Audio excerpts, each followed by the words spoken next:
city and in the territory on West, there's just one way to handle the killers and the spoilers, and that's with a U.S. Marshal and the smell of Gunsmoke.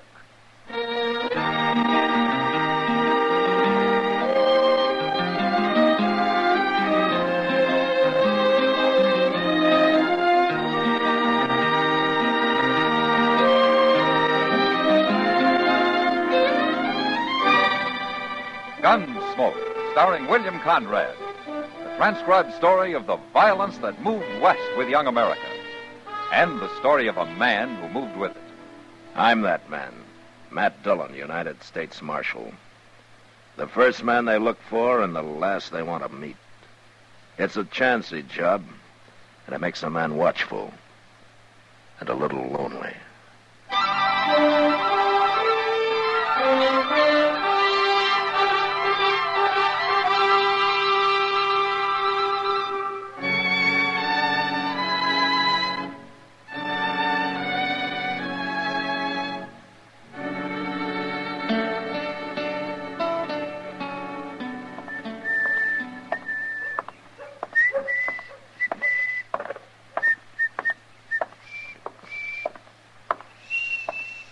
Well, hello, Doc. Chester? You going out on a sick call? I don't usually carry my bag when I'm going for a beer. Oh, no. Why, did you want something? Oh, no. I just thought I'd stop by. Well, you can walk with me at the stable if you want to. I'm going out to Jake Morrison's. His boy has the ague. Oh, now, ain't that a shame? Seems like everybody's getting the ague these days. Had a touch myself last week. Oh, that's so? You know, most folks swears by Osgood's Caligog. But I found me some new stuff. Professor Curtis's original Mameluke liniment. Mameluke? Look, it says right here on the bottle what it's good for. Guaranteed to cure cramps, pains in the joints, sore throat, frosted feet, rheumatism, lumbago, old sores, bites of insects and reptiles, mange, salt rheum, dysentery, diarrhea, and cholera. Well, a regular medical arsenal all in one bottle. And it's doing you good, is it? Well, of course, Doc. Well, then how come you're still walking around like a buffalo with ring bone? Well, maybe I still got just... Oh, so you come to me for some free advice now, didn't you? Well, I'll just give you some free advice. Chester, stop eating all that salt pork and dried beans. What? And put some fresh greens in your stomach. Why? And stay away from the saloons for a few days. Oh, now, Doc, a little whiskey and sugar never hurt a nobody. little whiskey. Oh, and most important, take all those patent medicines you got and use them for cleaning your boots. Oh, They're just the thing to kind of toughen up the leather. And as far as I'm concerned now, Chester, you can... What's the matter, Doc? Doc, what is it? Something about that fellow that just rode by? Yes, Chester. Why, you was staring like you seen a ghost. You go ahead, Chester. I'm going back to the office. The office? What for? To get my gun. Your gun? Why? I'm going to kill that man.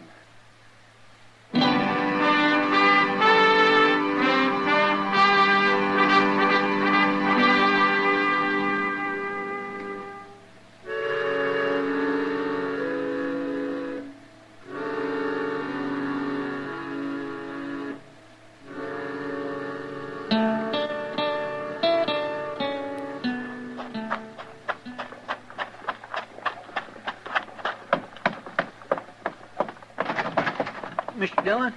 Mr. Dillon? Yeah, what's the trouble, Chester? You better come on out the plaza. Maybe you can stop him.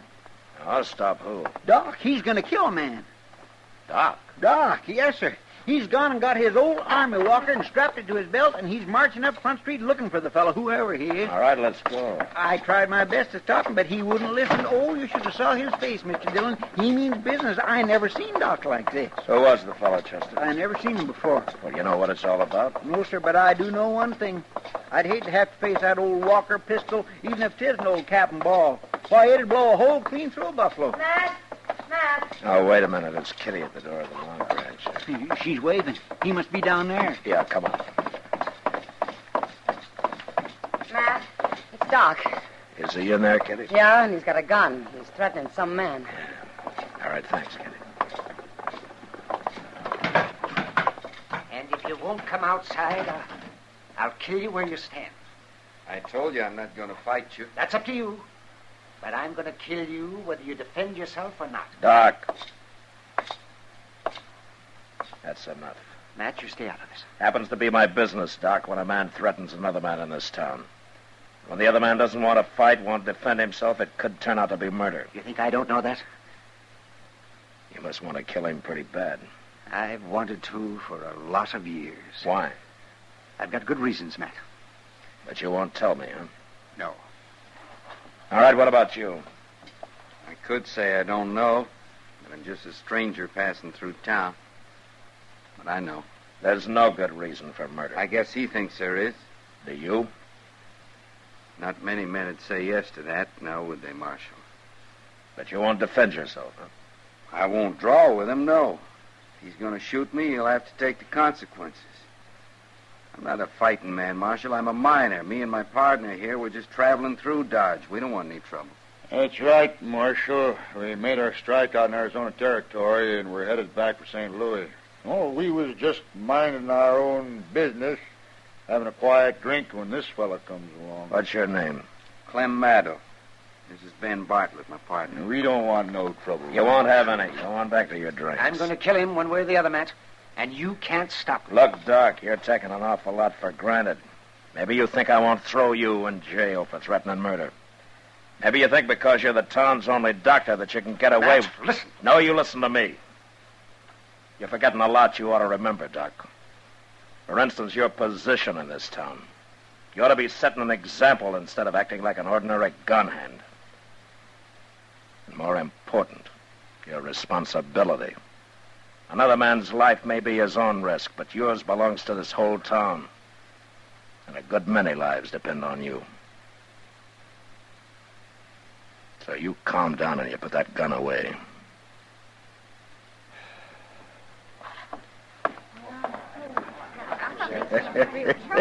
Hey, you sure told the old fool off. You shut up! Huh? Maddow, I don't know anything about you. Maybe you're what you say, but if Doc doesn't like you, that's good enough for me, so you get out of Dodge while you got a whole skin. And you stay out. Why should we? We got a right... And you take your partner with you, Maddow, because I don't like him. Sure, Marshal. We was going on tomorrow anyways. We'll ride on tonight as soon as we stock up on some grub. All right. Where did Doc go, Chester? Well, up the street, probably back to the office, like you said to. Matt, the look on his face when he went out. Yeah, I know, Kitty. Well, I'm going up there. Matt, you had to do it. Yeah. I'll see you later, Kitty. Yeah, sure. Mr. Dillon, that Maddow, he didn't seem like such a bad fellow. No, he didn't, Chester. I'd sooner believe bad of that partner of his, that Bartlett. That one seemed like he could be a hard case all right without half trying. But Maddow wouldn't even defend himself. No. But I don't think that was because he was afraid to. No, that's true. Seemed more like he just didn't want to fight Doc. Didn't seem mad at all like Doc. More like he was sad. Maybe a man with a guilty conscience, Chester. Yeah, I guess so, Mr. Dillon. You better go on over to the office, Chester, huh? I want to go up alone. Yes, sir.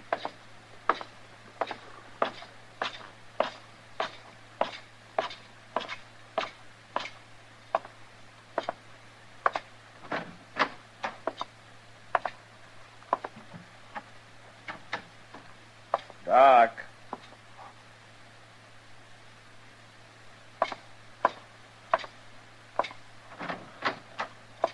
Now, Doc. Huh. Now, I wonder where he could have gone.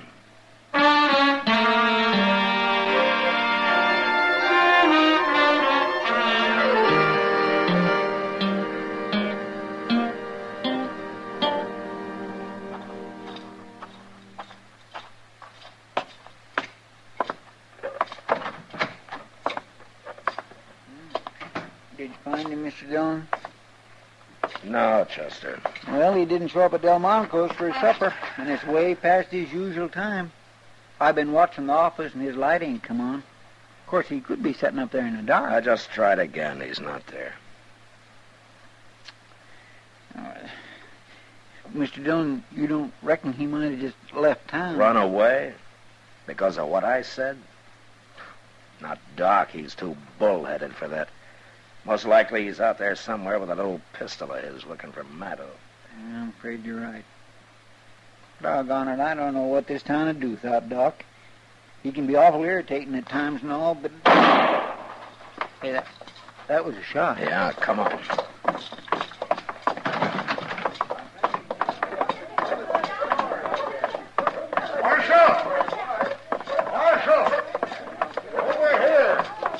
It's that Bartlett, Mr. Dillon. It's Clem, Marshal. I think he's dead. All right. Everybody stay back. Give me that lantern, will you? He was shot in the back, Mr. Dillon. Yeah. It looks mighty bad. He said he'd kill him, and he's done it. Did you see who did it, Bartlett? No. We was loading horses, and I just turned to go back into the store for another load when I heard the shot. Anybody else around to see it? Why, no, but after all, Marshal, can't be much doubt who did it, can there? Everybody in town heard him threaten to kill Clem. Just because the man's a doctor doesn't give him any right to go around murdering people. That's enough, Bartlett. The important thing right now is to try to save this man's life. Where do we take him at, Mr. Dillon? There's only one place, Chester. Yes, sir.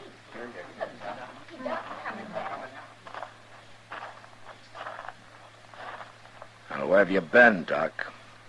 I was down by the stable, and I heard a shot. It's Maddo. He's still alive, but he was shot in the back. Oh, I see. As if you didn't know. Doc, I could understand you getting into a fair fight, but not shooting a man in the back. Why, you just gonna let him walk away like that, Marshal? Doc!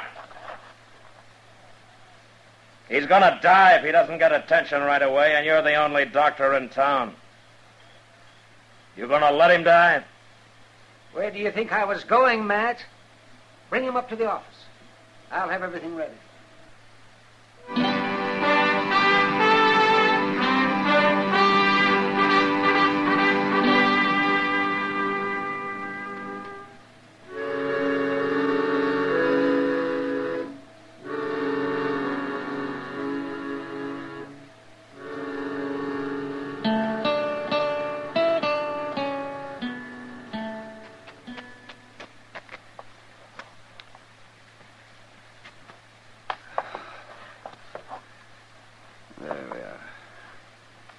Is he gonna pull through, Doc? I don't know. I've done all I can. Ah, good. You really didn't have to stand here and watch, man. I know I didn't, Doc. That's not why I stayed. I thought maybe I could help. And I wanted this. The bullet? Yeah, that's right. You see, Doc, I knew you didn't shoot Maddo, but I had to be able to prove it. How did you know? Because Maddo was shot in the back. I tried to tell you out there, Doc, only you didn't understand. Oh. But you did have me kind of worried when you started to walk away from him. Why, it never occurred to me to walk away from him. I guess being a doctor's a lot more important than any personal grudge. Well, I reckon I'm under suspicion, aren't I? Doc, look at this .45 bullet. Took it out of Maddo's chest. Now, it couldn't have been shot from that old pistol of yours, could it? No. I guess it couldn't. Well, then who did it? Well, that's not hard to figure. Oh, Bartlett, Chester, you can come in now.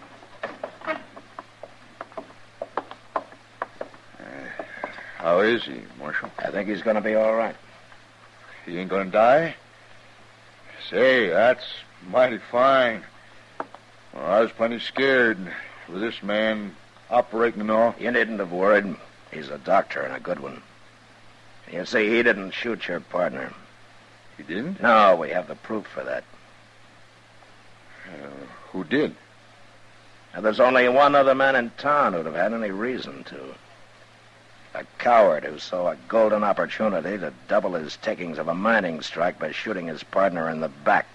You just keep your hands away from your belt, Bartlett. Well, want me to get his gun, Mr. Dillon? Yeah, Chester. Oh, you're crazy, Marshal. You can't prove this. I think we can, Bartlett. Anyway, we'll just wait and see. All right, take him down and lock him up, Chester. Yes, sir. Come on, you.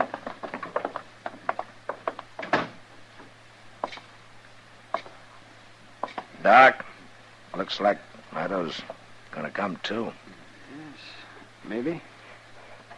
His color's better. You know, it's funny. I don't hate him anymore. You mind telling me why you ever did? It happened a long time ago. It had to do with a girl we were both pretty fond of. She chose Meadow, but he jilted her. She drowned herself. I swore I'd kill him. And I carried that hate in my heart all these years. That's not good for a man. No, it's not, Doc.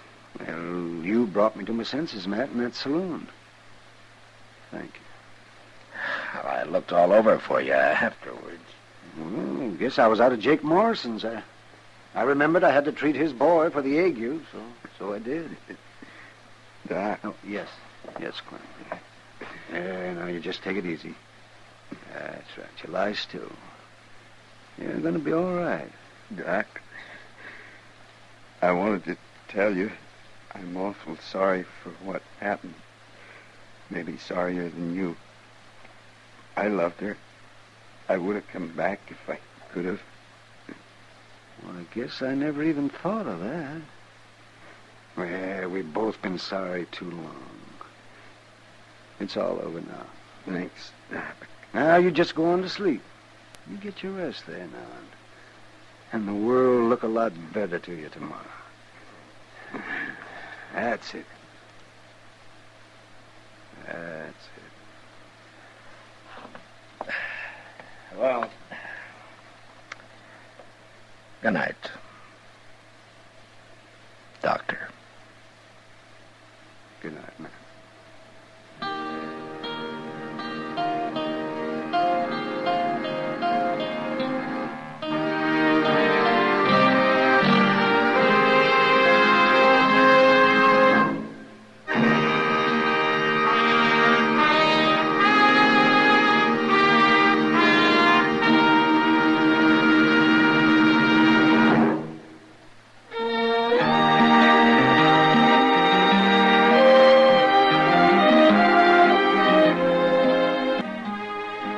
Gunsmoke, produced and directed by Norman McDonald, stars William Conrad as Matt Dillon, U.S. Marshal.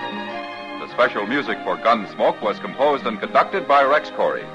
Sound patterns by Tom Hanley and Bill James. Featured in the cast were Vic Perrin and John Daner. Parley Bear is Chester, Howard McNear is Doc, and Georgia Ellis is Kitty.